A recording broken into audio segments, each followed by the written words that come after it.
¿Cómo están, amigos de CNC Matinal? Muy buenos días. Vamos a tocar un tema de enorme trascendencia, porque como sabemos todos, en los últimos tiempos somos testigos de casos de corrupción en gobiernos regionales y municipales. Aquí en el Parlamento se presentan iniciativas justamente para contrarrestar este flagelo, la corrupción.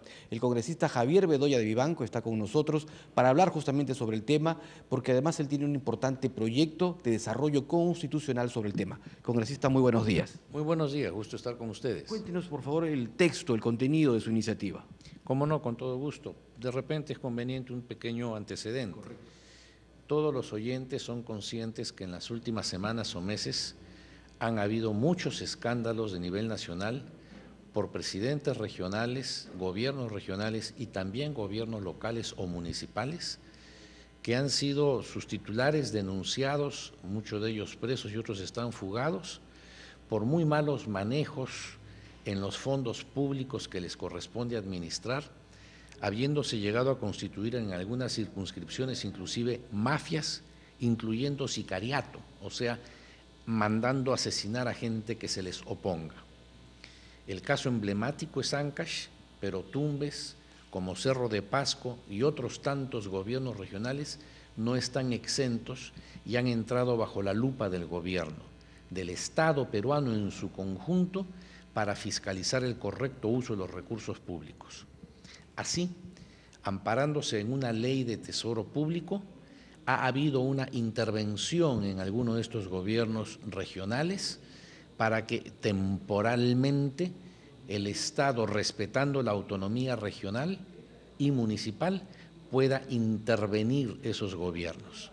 Sin embargo, considero que el sustento en virtud del cual se han hecho esas intervenciones no son los adecuados. Es más, no existe en la legislación peruana el marco legal adecuado que permita realmente esas intervenciones.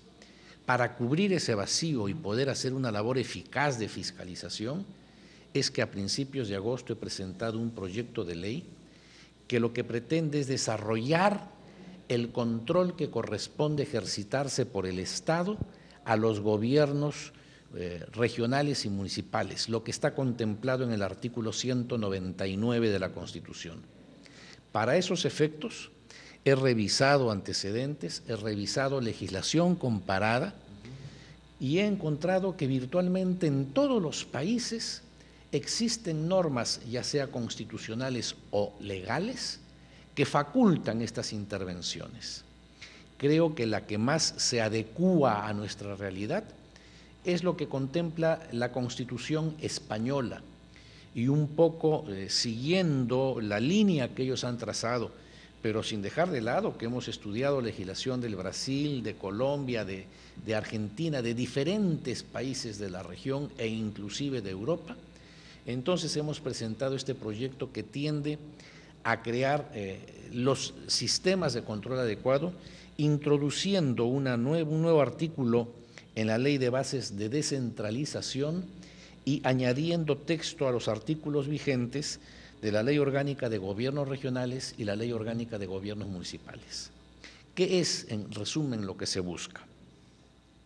Cuando un gobierno regional o municipal incurre en grave incumplimiento de las obligaciones que la Constitución o las leyes le imponen, o actuar en forma que atente gravemente contra el interés general de la nación peruana, el procedimiento que estoy proponiendo es que el Ejecutivo requerirá a ese presidente regional o a ese alcalde municipal para que corrija ese indebido actuar. Si es que el presidente regional no acepta, no se allana, no procede a corregir estas infracciones y estos daños que están haciendo a la Constitución y al orden jurídico nacional, entonces el presidente de la República solicita al legislativo, al Parlamento, quien con votación calificada de la mitad más uno de sus integrantes puede autorizar una intervención en ese gobierno regional o ese gobierno municipal en forma temporal, pudiendo dictar las disposiciones necesarias el Ejecutivo. ¿Bajo qué mecanismo el Poder Ejecutivo de manera inicial llama al orden a corregir cualquier, digamos, caso de corrupción o de otro tipo que pueda estar infringiendo un gobierno regional?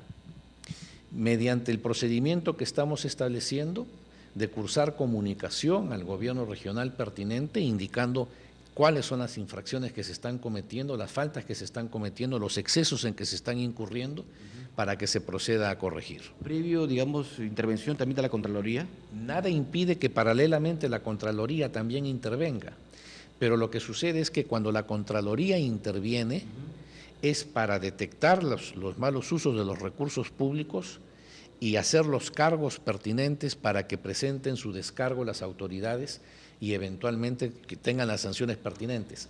Pero no es la Contraloría el ente encargado de facultar una intervención en los gobiernos regionales o locales. Esto es lo que estamos habilitando. Porque en la actualidad lo que hemos visto es que actúa la Contraloría y de manera paralela le recomienda al Ministerio de Economía, por ejemplo, congelar las cuentas de todo un gobierno regional.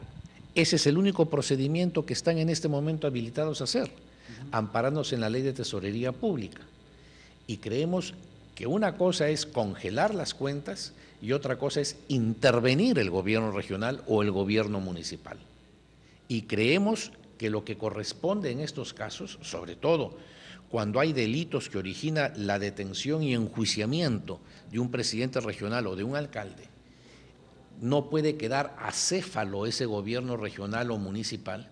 Por eso es que temporalmente se puede autorizar la intervención del Ejecutivo previo requerimiento a las autoridades pertinentes y previa anuencia del Parlamento.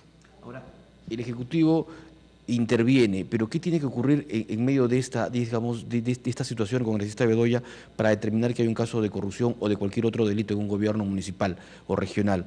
Porque los alcaldes y los presidentes regionales dicen que una vez que ganan las elecciones, son los oponentes quienes les ponen trabas y los denuncian sin motivo alguno.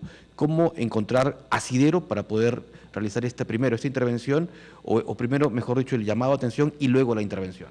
Es que precisamente para que no se conviertan los poderes del Estado en instrumento de las pasiones políticas de quienes perdieron el proceso electoral y quieren tumbarse al que ganó, es que estamos estableciendo todo este procedimiento en donde puede que la cabeza del proceso puede ser de repente un informe de la propia Contraloría, que dentro de sus funciones de fiscalización determina que no solamente hay malos usos de los recursos públicos, sino de repente hay delitos de otra naturaleza, como los hemos visto en el caso concreto de Ancash, ¿verdad? Entonces, en esos casos interviene primero el Ejecutivo, requiere para que el propio interesado corrija los errores.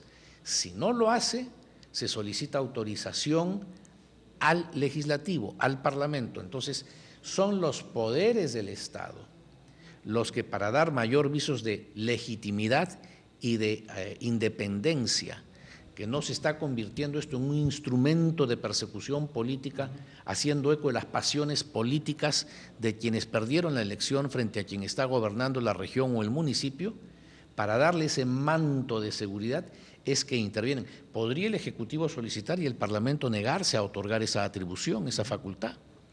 O de repente podría que ante el requerimiento del Ejecutivo, el gobierno municipal o el gobierno regional corrige aquello que se le está diciendo que tiene que corregir. Se aprueba la intervención aquí en el Parlamento. ¿Quiénes son los órganos competentes que van a actuar ya una vez que se apruebe esta intervención en un gobierno municipal o regional? El Ejecutivo. El Ejecutivo directamente, porque es evidentemente el único que tiene capacidad para hacerlo. No puede ser el Parlamento, no puede la Contraloría, que tiene la labor de fiscalización, entrar a temporalmente gobernar un municipio o el gobierno regional. ¿Y cómo queda la función fiscalizadora del Parlamento? Porque, como vemos, hay comisiones investigadoras de los diferentes gobiernos regionales principalmente. Todo esto puede perfectamente ir en paralelo.